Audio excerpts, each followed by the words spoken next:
Hey guys, wanted to say thank you so much for the support on the YouTube channel recently. This video is a little different. It's a little more politically incendiary, so get your eyes, ears, and other orifices open and ready for that. But don't worry, even though I set fire to an object in a school classroom, which was against code, we had a long talk with the Dean of Education. We straightened everything out. It's okay. I gave him a big hug and a Jolly Rancher. Just know, don't call the police about this video. It's gonna...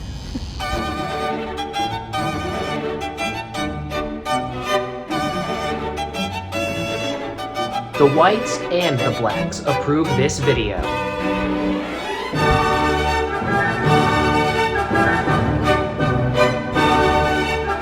Who was Thomas Rice? This guy, born in 1808, according to AfricanAmericanRegistry.org and historians William T. Lamont and John Strausbog. This guy, talented performer, he decided to cross the lines between the white guys and the black guys. Now back then in the 1800s, you couldn't do that. That was against the rules. There were hard lines drawn and there was nothing you could do about it. This guy pissed everybody off. He wanted to entertain people of all races and wanted to bring people together. So he crossed the line. People didn't like him for that in his time.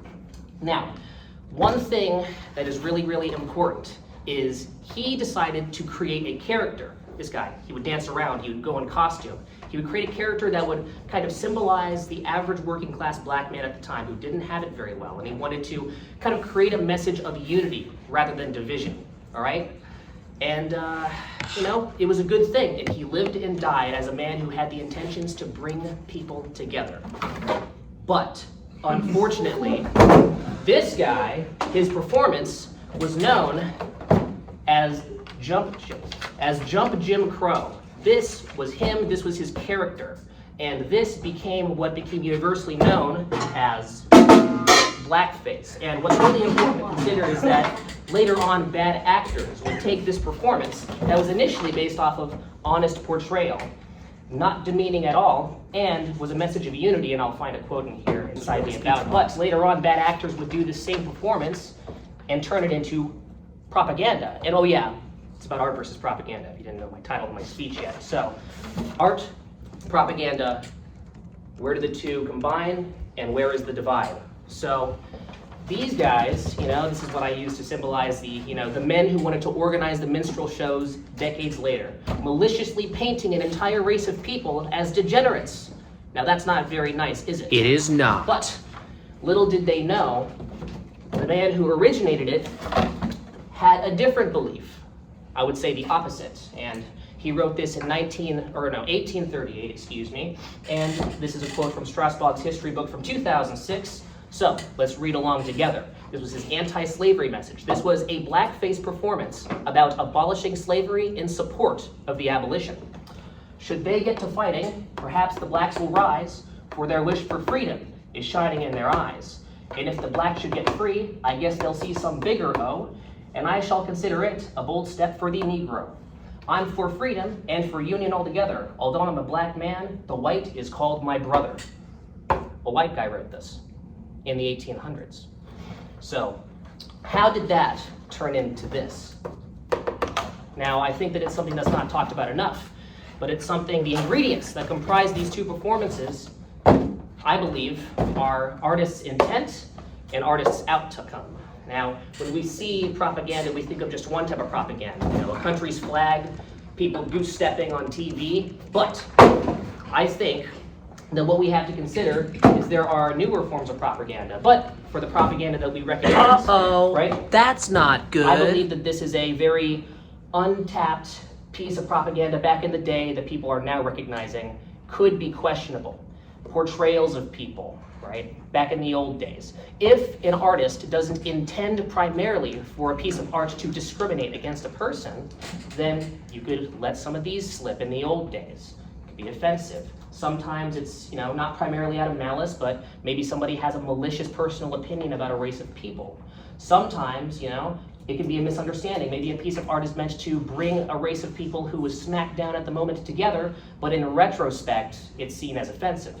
Or sometimes it's a retrospective piece of propaganda. At the time, people see it as, well, it's okay, it's fine, but as time passes, wait a minute, what is this? They get upset. That's not good. And I think that, hold on, oh yeah, right, so we have gotten better, right? We've become more progressive, and we are seeing what was not, shunned back in the day. We are now balancing it out and saying, very bad. We should have general principles to avoid portraying people in this way.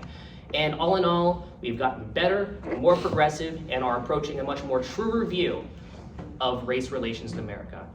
Or are we? Because I will make the argument that there are examples of not just primary propaganda meant to divide people intentionally, but propaganda that may even be a good piece of art, may have good intentions somewhere in there, but has aspects that we've been letting slide recently. American Fiction is a movie about misinterpretations of race in books. Circumstantially, every single white character in this movie is portrayed as an idiot who is mentally incapable of weighing in on the issue, while the main character is not. That's just one movie. Get Out, people like that movie. I think a lot about it's good, but the movie portrays circumstantially every single white person as colluding in a particular plot to lobotomize black people. Even a movie that I actually kind of like, Barbie, which has a message of, well, listen, we can see both sides of the argument here, but they portray the Kens, even though they're manufactured toys, as not mentally capable as the Barbies in the movie. There we go. No Barbie or Ken should be living. Yes! This is what I was talking about. Happy middle. Here we go. Please may the Kens have one Supreme Court justice. Oh, I can't do that. Maybe a lower circuit court judgeship. We accept, as long as the people wear robes. Jesus, dude. If you're fighting a wildfire, would you want to fight that wildfire with more fire? Well, I would say it's a bad idea, and it leads to a blaze far greater than you could ever predict. So, what I say unto you is that propaganda of many different types should be treated differently, different iterations. But it's confusing, but why? Why does this happen? Well, I believe that as a group we've gotten extra terrible at spotting propaganda, certain types of propaganda, as it's happening. There was a study done by Irving L. Janis where he wrote a book called Groupthink. And in that book, he talks about how, as a group, we think in much less rational ways short-term than we as individuals do. An individual can get an idea, hey, listen, maybe if we're going to combat forms of discrimination, we shouldn't fight it in this particular way with more discrimination. However, as a group, when it comes to groups of people making, approving art of all kinds, we're just not there yet, and we have yet to get there. Another study done, and this is about the time where my printer ran out of ink, so I was gonna put stuff in here. But Eric Draft's study, done in 2011, talked about our brains, how we respond to the idea of revenge. Why does this, what we call reverse racism, happen? Well, studies showed that when certain couples were given a pot of money to divide evenly amongst two parties, and they intentionally had one of the people take more money than was agreed upon, and they scanned their brains, as this particular person was then intentionally given by the people who conducted the study an opportunity to enact revenge on that person who stole money from them. They scanned their brains, and the region of their brains that process dopamine rushes, like taking cocaine, and the study actually mentioned cocaine usage as a very, very similar piece of brain activity than what happens when you take cocaine, very similar electromagnetic signals that happen in your brain. So, very interesting, and that rush that happens, it blinds us. And even long-term, when constructing ideas or art, we get the need to, at all costs, enact revenge, and that gives us that rush, and then it becomes a chain effect. We see it, we consume it, we make it, more of it happens. And I wanted to say that regardless of where you think power imbalances exist, or whether or not a type of racism or discrimination exists, we have to abide by the best principles we can. And if we want to fight fire with more fire, I believe that we should wait and consider if we are creating what will be considered in the future propaganda. By fighting the past and continuing to do it in the present, are we creating future's propaganda? That's for you to decide. But I say we are, and I say we need to talk about it. No censorship, but a conversation about art. Thanks for listening. thank you so much for watching and listening. Sorry this one took so dang long, but don't worry, I'll be making more videos soon. And I honestly really enjoyed making this one. So thank you so much for watching. Goodbye. This sucks. Wait, what? Water. Oh, yeah, here. Can I have... All right, that's it. See you guys later.